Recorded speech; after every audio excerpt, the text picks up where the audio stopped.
It's August 27th, 2026, and the garden's starting to wind down. So I wanted to do a video capturing what we did this year. I'll start over here. There are squashes. Tell you what, I'll walk down there. Let's go see the garden.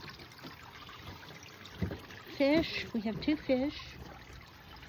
They're doing really well in their little stock tank. We just laid this path with some rocks that were given to us. Just got that going. You can see Fiona's little house in the background. And I've planted woolly thyme in between. I'm not quite sure how it's all going to work with blending in with the grass. The grass will take over. I'm going to let it go for the winter and see what happens.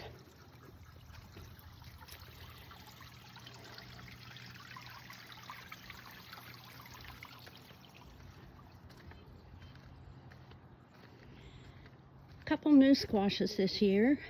These three plants are called Sweet Mama. They're a type of buttercup squash.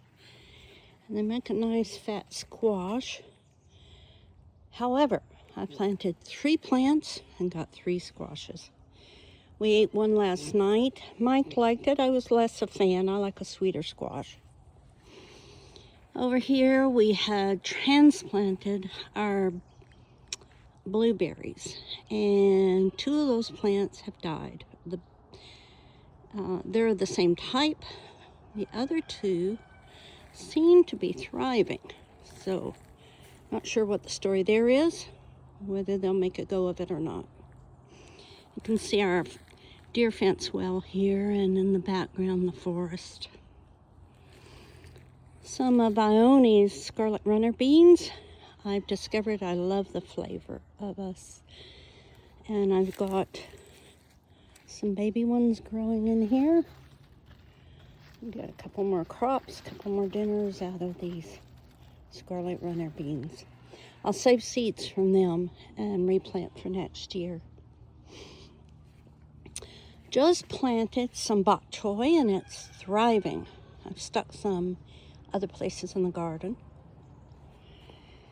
This is one of the miniature, and I'm afraid I don't remember which one, tomatoes, and it is loaded. And they're pretty tasty. They're gold. They don't get very red, but they taste pretty good. This squash, not doing this again. This is Delisa. I don't sure how you pronounce it. Makes this little squash. It was pretty tasty, but not doing it in a pot. They need more room. All right, this is our arbor. Last year we did squashes on the arbor and it was beautiful. This year I did beans. So on this side are some very strange beans. Let me show you.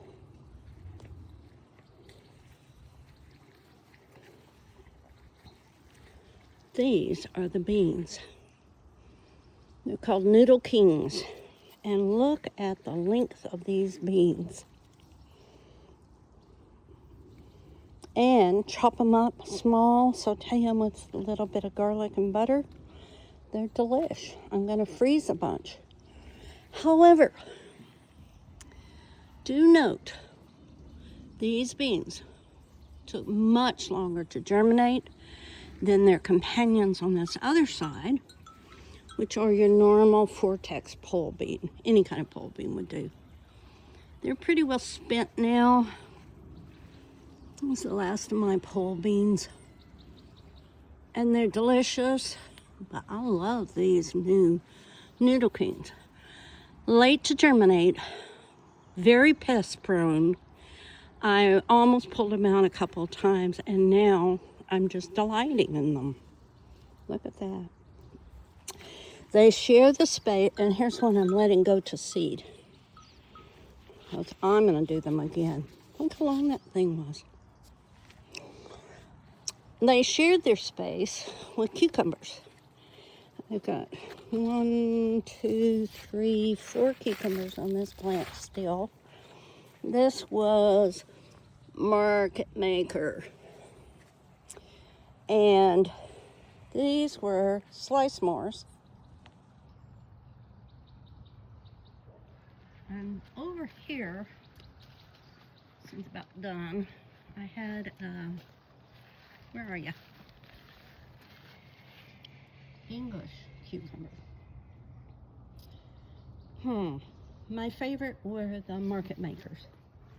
Spiny on the outside, lots of seeds inside, but man, do they have flavor. Here's some of those baby long noodles. Gonna have lots of full crop out of these and catch them before they all freeze. They're beautiful.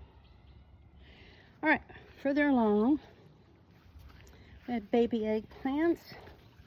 Some kind of small Japanese eggplant. Where are you? Here we are. They make these smaller versions. They're called fairy tales. I like them. A little on the firm side the most. Growing in this pot is chocolate mint. We don't do much mint, but Fiona likes it, and we used to feed it to the rabbits before the rabbits were rehomed. These are loaded. This is celebration or celebratory tomatoes, and there's a lot of them in there, but will they go red before the frost come? May have to jump start them.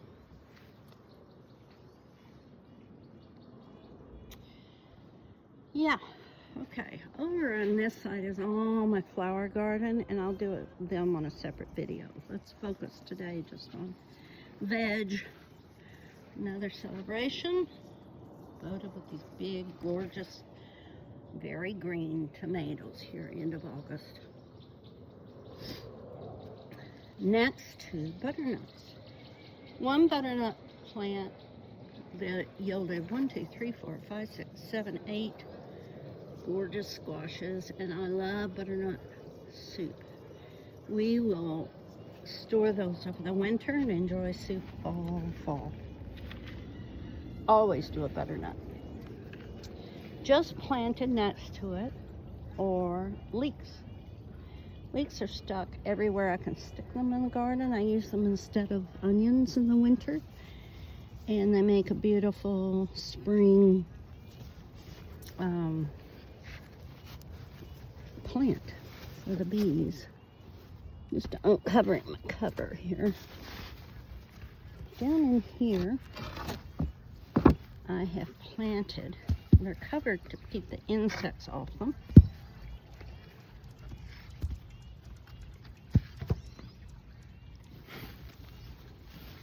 A surprise! These are winter radishes, dacons. 2 different kinds of dacons are up. Happy radish, you can't go wrong. Interplanted with carrots. And carrots will stay in the ground, and I'll pull them throughout the winter.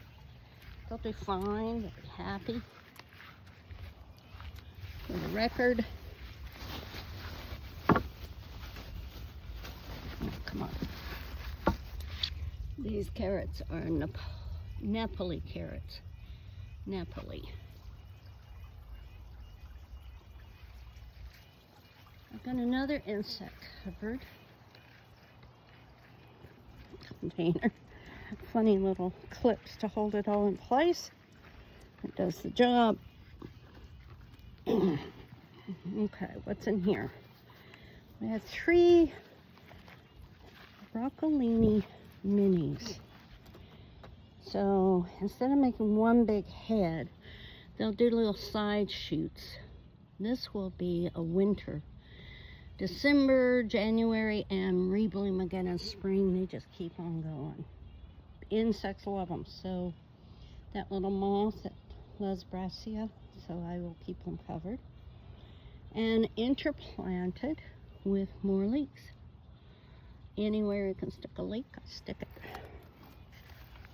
Anyway, keep the insects out as best I can. We had this whole frame forever. I just replaced its cover.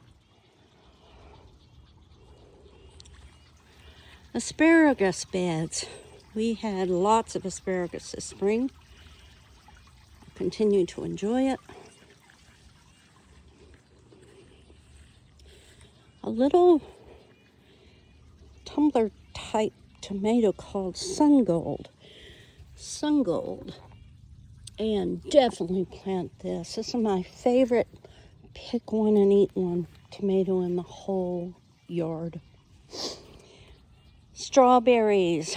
Strawberries are ripe, and I'm about the only one who eats them. So there's lots of them. My little gnome's trying to keep the birds off, as do pinwheels. Always a healthy crop. And in fact, I had tons of spring, and now I've got this whole other crop that's come along. Birds and bees get their share. I don't mind. I've got lots I can share with you. Look how pretty is that?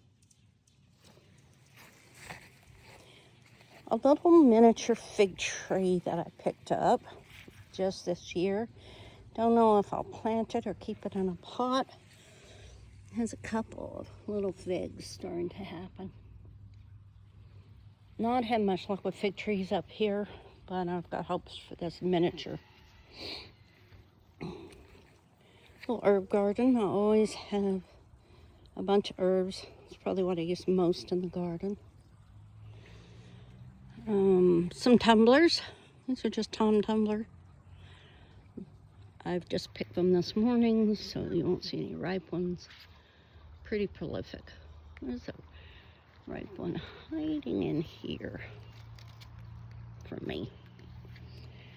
And when they drip over, they water these lettuces, which I may or may not eat. But I always let them go to seed because the bees love them. And I give them to chickens. Chard bed. Now chard will go right through heavy frost. In fact, they taste better to me after the frost. I do love chard. Chickens love it. If we don't eat, chickens will. These are older leeks. These are leeks I planted, about 2 months ago? Well, 6 weeks ago maybe. And marigolds throughout, of course. A couple of volunteer fennel from past years. These are more little bok choys I stuck in just recently. And more tomatoes. Lots of little mini tomatoes. That's how I like to do it, because I love to stop and pick a tomato to just eat. There's some carrots in this bed that have been there for quite a while. We'll eat them this fall. You can see I plant lots of flowers in between. The nasturtiums kind of take over everything. I have to rip them out periodically. Chives. Chives go all year round. Parsley. Parsley, I'll let this bolt. Once again, makes a beautiful flower for the bees. Assilium, Assilium, you see the flowers everywhere in my garden. That's mainly what I like to grow, it seems. Okay, on this side. You hear that pileated in the background? He's been hanging around. Roma tomatoes. I've got 5 plants, and they're coming along. I've already made several things. I will put these up, can or freeze, either one, and make marinara sauce for the winter. This one on the end is another celebration, or celeberry, not sure which it was, and tons of green tomatoes. We'll see what happens. bowl full of strawberries. These are little wild strawberries I harvested, and they make tiny little strawberry in the springtime. Don't get much eating out of it, but they are a pretty plant. It's a little bee water. Next, behind this is corn. These are miniature, supposedly, corn, although they're getting pretty high. And there are a few little cornmeals. What do you think? I'll get one meal, maybe 2 or 3. But it's been fun to grow. I like watching things grow as much as I do eating them. Kale. Okay, my sister hates kale. I love it. I've got 2 different kinds here. I've got the little dragon tails. Love them. Curlies. Don't have any of the super curly ones here. My kale, we both like eating it. We steam it or stir fry it. But the chickens absolutely adore it. I've also found that your kale will attract the insects away from all the other things you want to protect from insects. So it's a bit of a, there's a word for that, like the target plant, where you can plant something and say, have at it, insects. And the insects feed our birds, so it is. Planting in here are a few scarlet runner plants. Don't know how that happened, but they thrived and I let them. And some more tumblers. Picked these this morning, not much left. Gotta have them though. These are our raspberry bots. And we've had a pretty good crop of raspberries. And I've got a second crop that's been happening. You see these little guys in here? They are delish. Fresh picked raspberries are just better than anything you buy in a store. And coming around the corn, more raspberry bush. It's a different species. He's not got any right now. This funny little herb is called germander. Evidently, germanders used to be used to treat gout. There you go. Who knew? I just thought it was a pretty plant. It has gorgeous little fawns of flowers. And that's my veggie patch. I'll leave it at that, a record. So next year I'll remember what I planted where. Take care.